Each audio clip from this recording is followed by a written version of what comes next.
Hey, Coach David Hood with TigerNet.com. It looked like maybe there in the second half, you kind of concentrated a little bit more on the vertical game rather than some of the slants inside. What was working for the offense besides tempo there in the second half?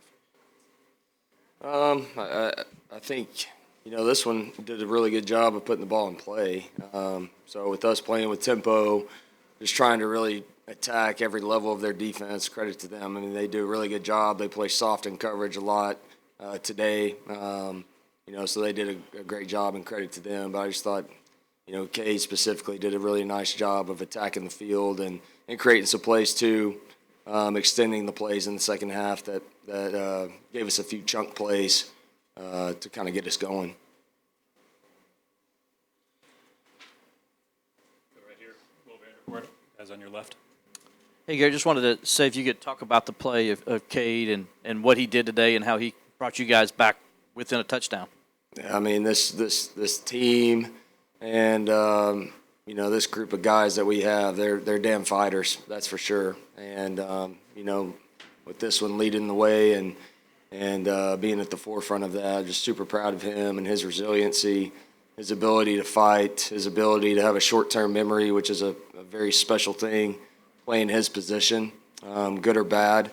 And, this kid just absolutely played his ass off tonight in this season, so he knows I'm very, very proud of him. Hey, Cade, Dabo just told us that you spoke up in the locker room and said this is the most fun you've ever had playing football this year with this team. Just what are you feeling right now? I hate losing. I hate losing, and I hate losing the playoffs, but nobody picked us to be here in the beginning. Nobody believed in us. Nobody really wanted us here.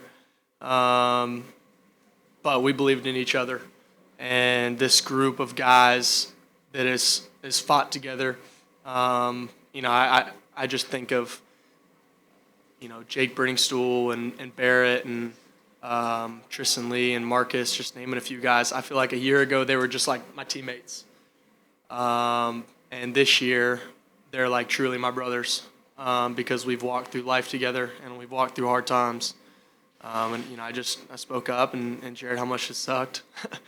And it was just kind of vulnerable, but also just kind of shared with them that I'm very thankful that we get to go through hard times, that I get to go through hard times with people that I love and that love me because I can't imagine going through the stuff that we've gone through where I didn't love the people around me. So, I'm hurting a lot, and I've had a lot of emotions going on, and but I'm gonna miss a lot of these guys because they've had such an impact on the player that I am, but the man that I'm gonna be and that I am now. So, just kind of wanted to tell everybody in the room that. Back left. Hey, Cade, Jamal Kennedy, CBS Austin News. Obviously, tough homecoming here for you, but have you been able to process yet what it was like to be back, playing here in town and out there on the field with your brothers, leading your team there in the second half the way you were able to? It was fun to be home, but I wish, we would have won. That's what I came here to do. It wasn't a vacation. It wasn't really time to come home. It was time to come win a football game, and we didn't do that. So that really sucked. But it's awesome to be home and all that. But wish we would have won. Being joined also, FYI, by wide receiver TJ Moore. Next question will come from the left. Mark Rosner, Associated Press. Was there any talk going on the field between you and your pals from Westlake? Not till the very end. Not till the very end. Mike almost jumped that pick at the very end, and he told me he wanted that one. And I said, he's not very good. He's not good enough to get it. I'm just kidding. He's a really good player. And then, I was threw a pick to Makuba, and I told him he still doesn't have hands. But other than that, there wasn't really much. Those guys are great guys and great football players, but great dudes. But there wasn't really much talk. Go next on the right. Coach Trevor Groves, CUTigers.com. From a game plan standpoint, how much of a bind were you in, having Phil banged up, losing Jay Haynes, and at what point, when and how did you arrive at the decision that you're going to give Randall a try in the backfield?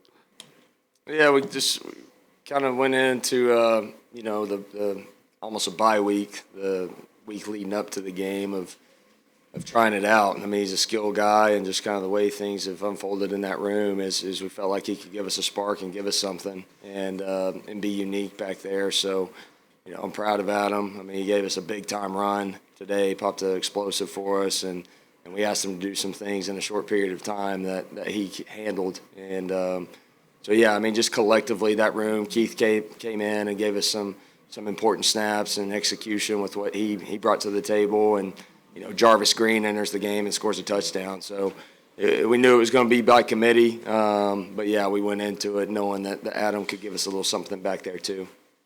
On the right.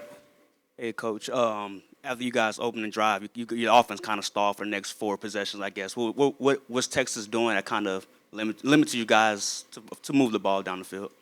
Well, I mean, what we wanted to do is definitely be in rhythm and play quickly and play fast and try and use tempo to our advantage. And we just kind of got stuck in a lull there. We had a couple things we felt like on, I can remember 2 consecutive drives, and we've got some stuff there, and we get 2 tip balls at the line of scrimmage. But again, credit to those guys. I thought they do a great job in coverage. We all know what they are and all that defensively, but there was just a few things there I thought early on in that the late first quarter, early second quarter where I thought we had some opportunities there, just didn't seem to make it for whatever reason.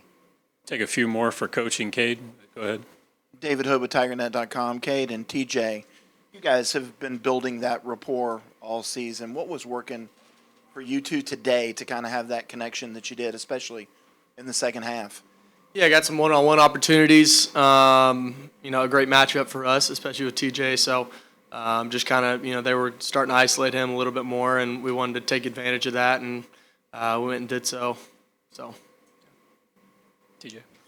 I started to notice they were playing like off more, and really that just started to open things up. I don't know how to respond to that. On the left. Garrett, I just wanted to ask, the goal line situations, there's those 2 plays, your thought processes going in there after the timeout and what you guys thought you could do there. Yeah, had some things, and like any game plan, you got some things where you're in there tight and goal line, and thought we had two good calls, and it kind of came out in the third down and something differently than what we kind of expected there. Cade stuck the football and had to cut it up on the third down and gave us a chance on that one. And then fourth down had a decision for him. He had 2 really options that he could do on that play, and they took one away, and we had to give the football to Keith, and we just came up a little bit short. Chapel. Hey, excuse me, for Cade, just now that the season's over, I guess, can you speak about your decision about next year, or can you confirm you're coming back and just how excited you are? Where that goes? I'm just trying to deal with the emotions of tonight, just trying to deal with the emotions of night, and, just trying to deal with, I got to play my last football game with a lot of these guys. So I'm not really thinking about me right now. I'm just trying to think about all the relationships that I've built over the last 3 years, and that's really what I'm thinking about right now. We'll go one more over here on the left. On your right. For Cade and TJ, Trevor Groves, CUTigers.com, that touchdown that you caught, TJ, I think it was the fourth quarter. But, Cade, you were scrambling around, looked like they were playing zone, and TJ kind of found the soft spot there. I guess you can't really consider him a freshman anymore, but it seemed like kind of a veteran move by him. And if you could just speak on that, and TJ, kind of take us through that play and how it unfolded. I'll let you take it first. Okay. So it was kind of like, how do I say this? Basically, it was kind of like a rub play. So I come under the tight end, and I seen like nobody was in that area or that zone. So I was like, okay, I'm going to just sit here. And I see Cade scrambling out. And then it's just like, he's going to throw it to me. He's going to throw it to me. And then I caught it. And so I'm going to just let Cade take it. I'm not.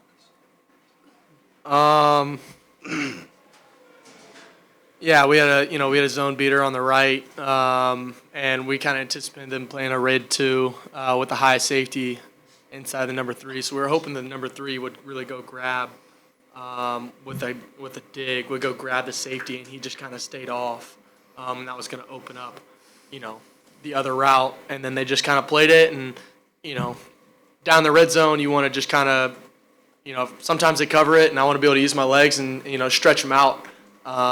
And TJ did a good job just kind of finding the window, and we made a play late. So, Coach Riley and Cade, thank you. We're being joined now by Peyton Page.